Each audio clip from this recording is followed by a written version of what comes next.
Mr. Tangent, continue to be with us. Geeta has a question for you. Right. Geeta, go ahead. I know the fact is that, SCO would want to look like a bloc that is strong and cohesive.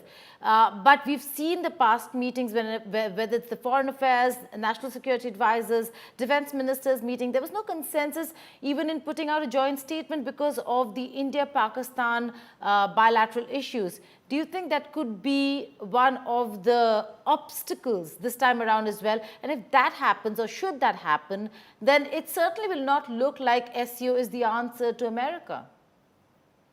Well, the SCO is not an answer to America because it's not aimed at America. That is a narrative that's being put out by Washington. Remember, the difference between NATO and the SCO is that NATO thinks that the wolf is outside and you need to band together to go beat up the wolf. SCO believes that there are dangers within everybody's house, terrorism, extremism, that separatism, that these are the real dangers that confront countries today. So SCO doesn't have to come to a complete consensus about other countries or situations. What they have to do is decide that there are greater evils that they have to come together to combat than trying to find evils that they want to label and battle, as what we have seen in other countries, especially Europe with Ukraine. So there is opportunity here.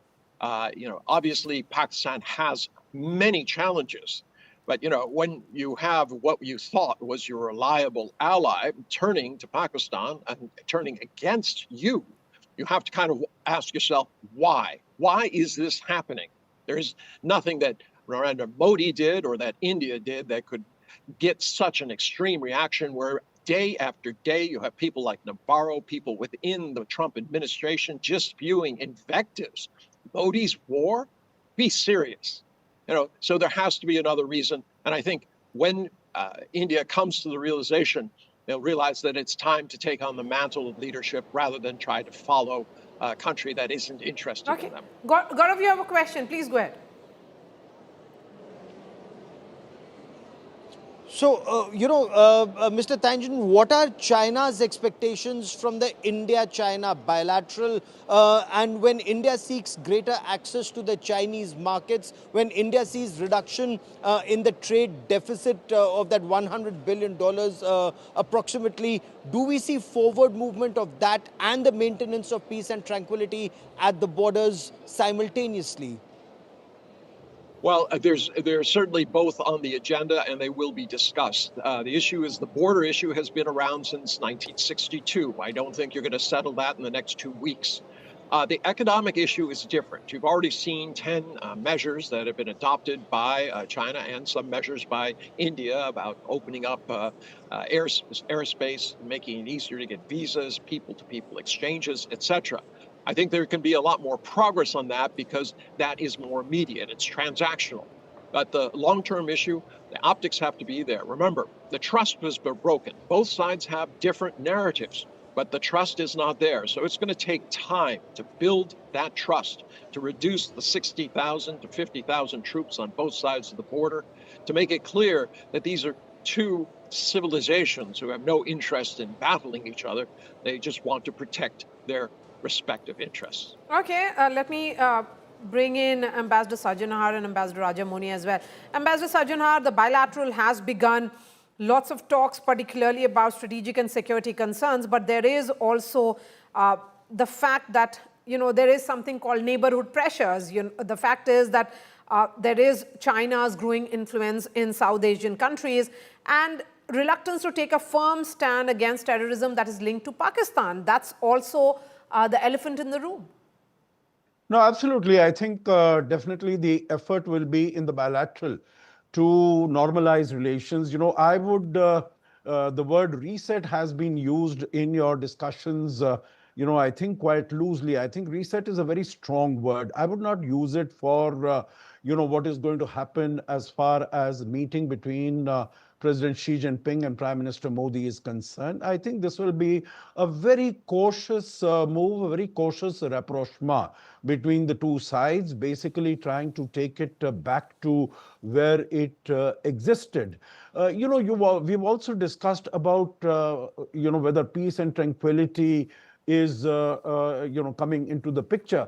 I think let's face it, peace and tranquility has been the position of India right from September 2014 when Xi Jinping came to India. And at that time, there were Chinese troops that came into Indian territory. And even at that time, I still remember speaking in Hyderabad House, that is what Prime Minister Modi had said, that maintaining peace and tranquility on the border is a sine qua non of optimal realization of bilateral ties. So I think the expectations should not be high as Yes. far as the meeting is concerned. It should not be built up. I think if we are able to get some baby steps in the direction of resolving some of the economic issues, basically maintaining that there should be predictability, that there should be stability in the bilateral ties. You know, one point also, Maria, that I would like to make is that China would definitely like that India, as far as photo ops are concerned, that India should be seen that it is distancing itself from the United States and from the West. I am of the view that the US-India relationship is a very consequential relationship. Now, there has been a question that has been asked that, you know, we have got no answer as to why Mr. Trump has changed in this manner. We have got no answer why in 2020 China decided to amass 50,000, 60,000 troops on my border. You know, there are many unanswered questions there which talk about the level of distrust between the two sides. I think this is a matter that India Yes. will resolve with the United States. China will try to see that, you know, this strong partnership between India and US, strong Quad partnership, that is brought down to an extent so that, you know, the India-US relationship is weakened. And that is something that we need to be mindful about because, you know, it is India-US partnership. Trade is an important component, but trade is not all of it. You Yes. know, the United States is not asking to occupy 93,000 square kilometers of my Right. territory as China is demanding. Okay, so if this is not a reset, perhaps revival is also not the right word to use here, Ambassador Rajamoni.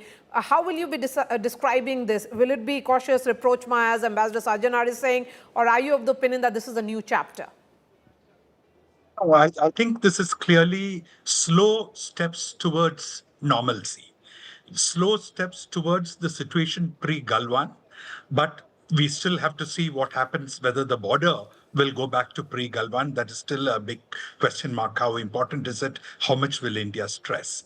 But the area where we are going to have most movement is in people-to-people contacts, in once again opening up the Indian economy to Chinese trade, Chinese investments, in opening air services, more on the Kailas Mansarovar Yatra or any such measures. I think all these are the easy steps to take, and we will see that.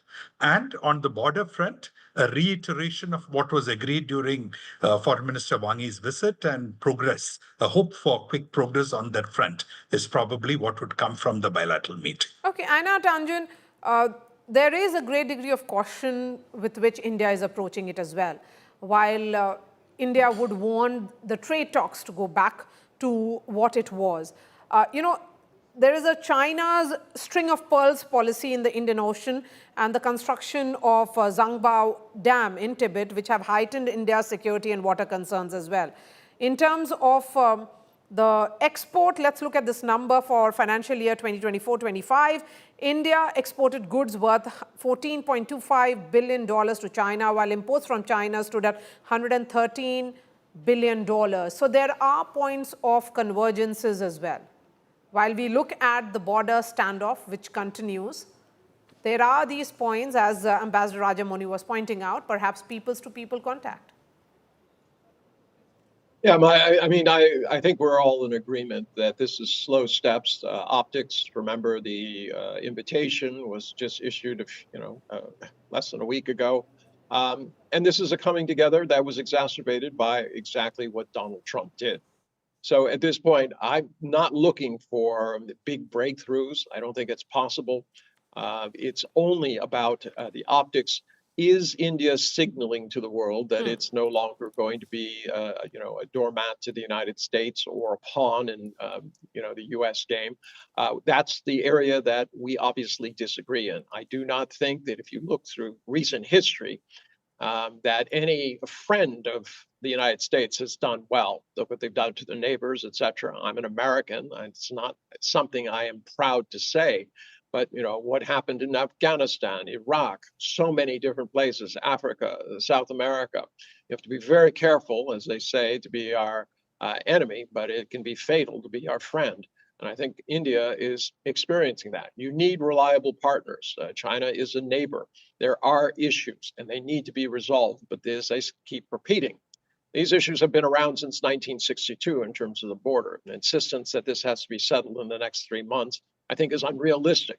As I said, and I think all of us agree, trust has to be built. It cannot be suddenly garnered or purchased. In terms of trade, yes, I think China stands ready to share technology, to invest, but the door has to be open in order for that to happen. So the question is, how can you move forward in a positive direction rather than trying to go through a litany of whether China should feel good about the Quad and things like this?